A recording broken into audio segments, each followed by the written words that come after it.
with Trump coming in, I think that we've got a moment where we all have to understand that it will be a very different United States. It will therefore have a big play in the way that we think about things. And I think one of the things that Sir Richard was saying in his speech is, the intelligence community is getting this. It's really on top of it. It really understands the range of threats. And in a way, it was a message to Russia, it was a message to Iran and to other countries that might be thinking of sowing more and more the seeds of discord within European countries. The head of MI6 says he's never seen the world in a more dangerous state. He's warned Russia would not stop if it wins Ukraine. Sir Richard Moore has also warned of the potential for terrorism across Europe in the wake of the conflict in the Middle East. Well, Dr. Patricia Lewis is the director of the International Security Programme at the Royal Institute of International Affairs, better known perhaps as Chatham House. Patricia, I wonder what you make of what Sir Richard Moore has said. Is he right? Yes, I think he is. I mean, I think it's been well known for a while now that, Ukraine is the front line. And Russia, if we don't stop Russia there, or Ukraine doesn't manage to prevail in some way, that we will be in a much worse situation going forward. We'll have an emboldened Putin, we'll have an emboldened Russia. China will look at this and think that the West doesn't have the capability to support even Ukraine. And we're all, just a facade, and we're being big trouble going forward. You talk about Russia prevailing. I wonder what you make of what Zelensky has said in the last 24 hours. Quite a dramatic shift, I think, in his thinking. Perhaps he's just being realistic about the fact that the Trump administration is incoming, things will change, and that the new Lieutenant General, General Kellogg, Kevin Kellogg, who is in charge from Trump's perspective, will be suing for peace in some sense in Ukraine. I wonder what you make of those developments. Yes, I mean, this idea has been around for a while. The idea is to have a sort of ceasefire that would be very carefully monitored, that would be in place for probably quite a long time, possibly leading to a bigger peace deal, in which you'd have a situation not dissimilar, perhaps, at the end of the Second World War and the beginning of the Cold War of East and West Germany, where you had West Germany guaranteed by NATO, and East Germany, of course, under the sphere of influence of Russia. What we don't want, of course, is another wall like the Berlin Wall. But I think for a temporary situation, this may be the best possibility for Ukraine right now. The problem that we have with it, of course, is how do you guarantee Western Ukraine? Because NATO is not yet ready to accept Ukraine into NATO. And there's a lot of controversy about it within NATO, and it will take time. So what sort of guarantee? Would it be a guarantee from the United States? Would it be a guarantee from a subset of NATO countries? I think all of these things we have to think about. And how would you monitor it? How would you make sure that Russia, that has broken so many of its agreements over the issue of Ukraine, would actually stick to those terms? I wonder if we could talk about terrorism more generally, and specifically the threats, I suppose, to the United Kingdom. What is the split, do you think, between threats from the far right versus Islamism versus any other forms of terrorism? Well, I mean, they're not disconnected, right? So obviously, we're going to have a rise in terrorism from what's been happening in the Middle East. I think everyone understands that, there'll be a generation of very traumatized young people, and some of those will want vengeance. Some of them will take to terror on the streets. They may well be, of course, supported by Iran and Russia in that effort. And then, of course, we have the right wing rise, partly as a backlash and preying on people's fears, and just taking on the same sort of tactics and causing mayhem. Again, Russia is very keen on this because it seeds all sorts of chaos. China, not so much, I would say, because China wants a little bit of chaos in the world, enough to maneuver its way through and become more of an important player. But it doesn't want complete chaos. And it certainly doesn't want madness in Europe and European economies to be affected because of the importance of the European economy to the Chinese economy. The same for the United States. So with Trump coming in, I think that we've got a moment where we all have to understand that it will be a very different United States. It will therefore have a big play in the way that we think about things. And I think one of the things that Sir Richard was saying in his speech is, the intelligence community is getting this. It's really on top of it. It really understands the range of threats. And in a way, it was a message to Russia, it was a message to Iran and to other countries that might be thinking of sowing more and more the seeds of discord within European countries. Well, we'll start with Ukraine and what Zelensky has been saying over the last few days. Speaking to Sky News, he said Ukrainian territory could be put under the NATO umbrella so that a more diplomatic solution is reached. This is a really interesting one. I think it's a real softening of his line. I wonder what you make of it, Gitu. I think it is a softening because what he's been holding out for is full membership of NATO. And some critics say that it was that desire to join NATO that was one of the excuses, I guess, that Putin seized upon, unfairly, of course, to attack. But there is a subtle but important change there. If Volodymyr Zelensky, and I think he is open to the idea that Ukraine does not have to be within NATO, a member of NATO, but have the kind of security guarantees perhaps from NATO, and that would give him the confidence to cut a deal with Russia, then it does look as if there's a small, narrow landing spot now where there could be a deal done, I think, in the new year to end the war. Do you think this is workable, Alison, especially when you think about it? I mean, it may not be full NATO membership. It may be a rump of Ukraine rather than the whole country as defined by international borders. The occupied bits that Russia has, the Donbass, for example, may not be member of it. But do you think this is a workable solution, especially when you've got the fact that all 32 NATO countries would need to agree to it? I don't think it's a workable solution in its current form. I mean, as Guto so rightly said there, the reason that a lot of this situation first arose was because of Putin's concerns around NATO and Ukraine's desire to be part of NATO. And of course, on the other hand, you've got, would NATO even want really to extend membership to Ukraine on the understanding that if there was then any further movement forwards from Russia, a huge risk, isn't it? All of NATO getting involved. So would anybody actually even want to go down that route? However, what I do think it is it's now less than 2 months until President Trump is inaugurated.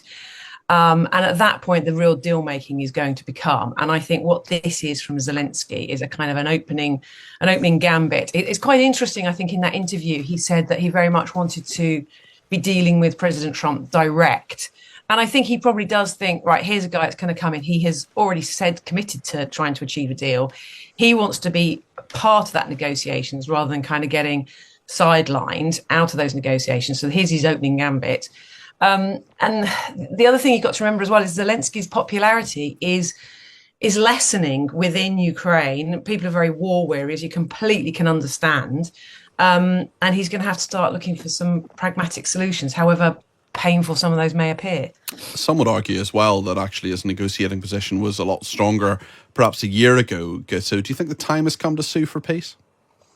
I think, he's reading the room like everybody else. Donald Trump has been quite blatant about, not wanting to support an ongoing war. And though initially that was something that a lot of people found frustrating, I think now the war weariness must be, it's been horrific, and it's horrific, day by day at the moment. So without any progress being made on either side. So I think the time is right like that, and there are creative solutions being talked about, as I understand it, quietly, so that I think the Crimea, basically, annoying though it is for Zelensky, that was lost and conceded and largely consolidated by the international community's view of the whole deal a decade ago. So then you look at the Donbass, and what you might be looking at there is a kind of, like the peace deal, the Good Friday Agreement we had in Northern Ireland, where one piece of land can actually be owned by one but relate to the other. There'll be something creative there. But the key thing that they really are going around in circles about is,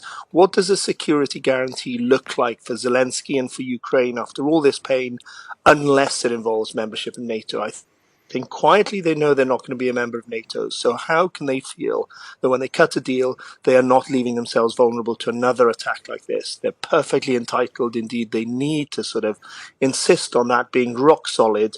What does that look like? What can Trump offer on that? that will give them the reassurance they need to cut a deal. And that's a fair point, Alison, isn't it? Because NATO is not homogenous by any stretch of the imagination. You've got nations like Hungary, for example, that may think very, very differently from the United Kingdom. Germany has acted in a very different way as well. And it's a huge risk if there were a security guarantee to be given to Ukraine. Some nations within NATO are essentially giving that security guarantee themselves, some would argue, at the moment, in a way. Whereas for the entire body to give that security guarantee to Ukraine, however that would manifest itself, I mean, that's a big risk, isn't it? That's a big commitment, especially with the volatility of Russia. It is a big commitment to the point where I can't see that it's a commitment that's going to come to pass, in all honesty. I mean, you've got to remember as well that in this country, we're very used to this line of that, we've got to be side by side with Ukraine. We should be defending them. We are quite a long way advanced of what a lot of other people within both Europe and both NATO feel on that point. And, there's lots of other people who feel that Ukraine should have been sort of trying to move somewhere towards peace some time ago. So regardless of what we here may think about that, the reality is I can't see a way in which you would get the current NATO to give some kind of guarantee like this. However, as Guto says, this could be the beginning of trying to find some way of creating greater security for what remains of Ukraine after a deal is done. I wonder, Guto, what you make of what Sir Richard Moore has been saying, the current head, I should say, of MI6. You will have encountered him, of course, on your travels in Downing Street. He says, in 37 years in the intelligence profession, I've never seen the world in a more dangerous state. He was in Paris with Nicolas Lerner, who's the head of the French Foreign Intelligence Agency, the DGSE. And he said that Nicolas and I are in no doubt about the stakes in Ukraine. If Putin is allowed to succeed in reducing Ukraine to a vassal state, he will not stop there. And he's spot on, of course, and the world is an extremely dangerous place. But one of the things I do to comfort myself, that if there is a deal and essentially Ukraine, after all this pain, is back where it essentially was, having lost the Crimea a decade ago, I comfort myself that is not a sort of war that was fought in vain, because the agenda for Putin was the total invasion and abolition, essentially, of Ukraine as a sovereign, independent, democratic nation. And I was in briefings in Number 10 and elsewhere where, very, very clever people were predicting that Kyiv would fall in 3 days and Ukraine would fall in 3 weeks. So the fact that he's still standing 2 years on and in a position to cut a deal that, yes, will be painful, but B, with the right security guarantees that Ukraine remains a sovereign, independent nation, missing, a couple of bits of it, significant, painful though it is, that is not a bad outcome. Alison, what do you think the outcome will be in a few months' time when we look back at this? I mean, we've had President Trump saying in 24 hours as president he's going to solve this. I'd be surprised if that happens, but we're certainly seeing the movement in the direction of what he wants to happen and perhaps Zelensky's reaction to that. I just wonder what your sort of, not prediction necessarily, but what you're feeling things might look like perhaps 6 months, a year from now in Ukraine. Can you see a peaceful Ukraine, a happy Ukraine, a safe Ukraine? I don't think there will ever be happiness. Well, I think it's going to take a long time because that concern that Putin's going to come back will remain. But I think, obviously, Trump seems very keen on this idea of creating some demilitarized zone, which would run across the areas, pretty much the areas that have been taken by Russia up until this point, because the additional territory which we know Ukraine took from Russia earlier in the year, they are really struggling to hold on to that now. They are really struggling to get the manpower they required onto the front line. They're having to bring down the age of conscription. So they are really, really struggling there. And I know there's been sort of certain pockets of what you might say positivity in that they had the green light to use the Storm Shadow. But the overall picture for Ukraine is looking increasingly challenged. And so I think we are going to probably see a carving up within the next year. And there will have to be sort of an acceptance that at this stage, in a very, very long process, but at this stage, there will be bits of the Ukraine that stay with Russia. And that, I think Zelensky said that maybe those places could be get back by diplomatic means at some later date. I very much doubt that whilst Putin's in charge. And I think obviously there is that very real chance that Putin will continue to wish to move forward. But it's definitely caused him grounds for thought, as Guto says. I mean, at the beginning of this war, we thought he was going to be charging right way through Ukraine and perhaps onwards from there. But this has reshaped things for Russia as well.